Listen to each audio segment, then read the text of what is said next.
It's funny. You spend your whole life saving up this great nest egg in your IRA or 401k, which is awesome, but then you realize the tax man is kind of lurking right around the corner. Well, today we're going to talk about a very specific strategy to deal with that, a tool that's all about playing the long game with your retirement savings. So let's ask the big question right up front. Is that giant retirement account you've worked so hard for actually a ticking tax bomb? For a lot of people, the answer is kinda, yeah. And it all comes down to something called required minimum distributions, or RMDs. So how does this tax bite really work? Well, it's pretty simple. Once you hit a certain age, the government basically knocks on your door and says, hey, it's time. You have to start taking money out of those tax-deferred accounts. And here's the kicker. Every single dollar you're forced to take out is treated as taxable income. That's the RMD tax bite we're talking about. Now, when that clock starts ticking has actually been changing recently. Thanks to the Secure 2.0 Act, the rules are a little different depending on when you were born. If you're turning 73 sometime between now and 2032, that's your magic number. But for anyone a bit younger, if you hit age 74 after 2032, you actually get a little more breathing room. Your RMDs won't start until you're 75. It's a nice delay, but it doesn't make the problem go away. Okay, so what if there was a tool out there, a specialized financial instrument, that was basically designed to tackle this exact RMD problem head-on? Well, there is, and it's called a Qualified Longevity Annuity Contract, or for short, a QLAC. The easiest way to think about a QLAC is like a financial shield for your IRA. You take a chunk of your retirement money, you buy this special annuity, and bam! The IRS pretends that money doesn't exist when it's calculating your required withdrawals. It's essentially like you're creating your own personal pension that's designed to switch on and start paying you a guaranteed income stream way later in life, like in your 80s. Of course, like anything with the IRS, there are rules. For 2025, you can move up to $210,000 or 25% of your account balance, whichever number is smaller. That amount then gets shielded from RMDs. What's really neat is you get to pick when that income stream starts, anytime you want, all the way up to age 85. Just remember, this is a tool for your pre-tax accounts, like traditional IRAs and 401ks. Roth IRAs can't play in this sandbox. All right, so that's the theory. But what does this actually look like in the real world? Let's run some numbers, because that's where you can really see the impact on your wallet.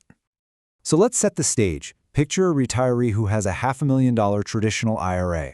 In scenario 1, they just leave it as is. But in scenario 2, they take the 2025 maximum, that $210,000, and they move it into a QLAC. So, for tax purposes, their IRA balance effectively shrinks to just $290,000. And boom, here's the payoff. It's immediate. At age 73, that forced taxable withdrawal drops from almost 19 grand down to under 11,000. That's nearly $8,000 less in taxable income in just the first year. And look at that last column. The savings actually get a little bigger every single year. Let's just add that up. In only the first 3 years of retirement, this strategy has cut this person's taxable income by over $24,000. I mean, that's not chump change. That's a real, tangible difference you'll feel when you file your taxes. And this chart just makes it crystal clear, doesn't it? This isn't some one-time gimmick. It's a consistent year-after-year benefit. You are systematically reducing the amount of income you're forced to pay taxes on every single year until those QLAC payments eventually kick in. But wait, it actually gets better. The benefits don't just stop with your income tax bill. Reducing your taxable income can create this powerful ripple effect that can actually lower your healthcare costs in retirement. Yeah, this is all about a little thing called IRMAA. It stands for Income-Related Monthly Adjustment Amount. It's a fancy government term for a surcharge, an extra fee that higher income folks have to pay for Medicare.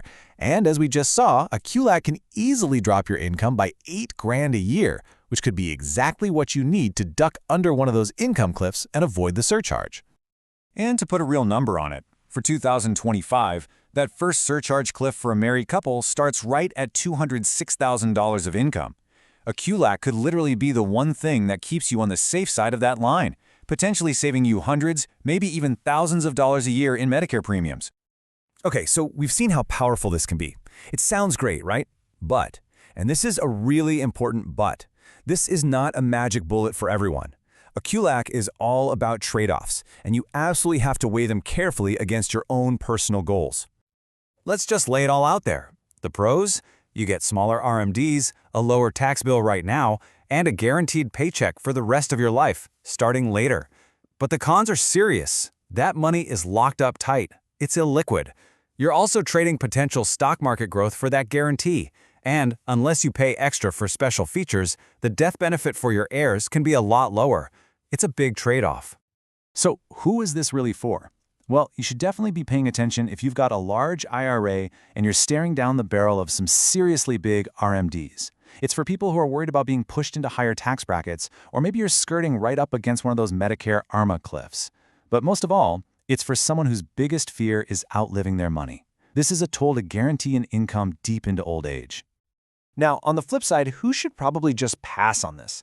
If your IRA isn't that big to begin with, RMDs probably won't be a huge tax problem for you anyway.